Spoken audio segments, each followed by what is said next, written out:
E como que foi o desenvolvimento desse kit? Débora, esse kit ele surgiu de dores, né? Ele foi um kit que foi desenvolvido para ajudar os dentistas. Então, eu, né, enquanto idealizador, na verdade o que eu fiz foi juntar tudo o que os nossos colegas, o que a gente no dia a dia sofria e tentar resolver através do kit.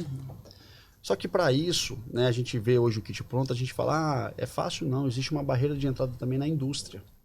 Muitas vezes as indústrias muito grandes, elas não querem mais escutar o dentista que está ali no mocho, né, que é a cadeira do dentista ali atendendo. Então, a Singular, ela deu essa liberdade de falar, olha, doutor João, a gente quer entrar no mundo digital, mas a gente não quer ser cópia, a gente quer um DNA próprio. A gente quer te dar a liberdade de você criar, baseado em toda essa sua experiência, né, de anos, com outros kits.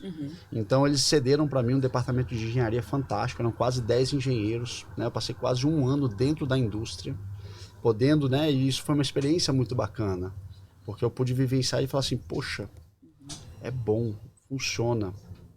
E aí depois desse quase um ano a gente conseguiu o nosso registro junto à Anvisa e em 2018 a gente fez o lançamento no encontro, foi da Academia Brasileira, né, de Osteointegração, que é o ABROS, é um outro congresso maravilhoso. E foi lá que a gente teve a oportunidade de trazer o kit e mostrar as funcionalidades que esse kit tinha.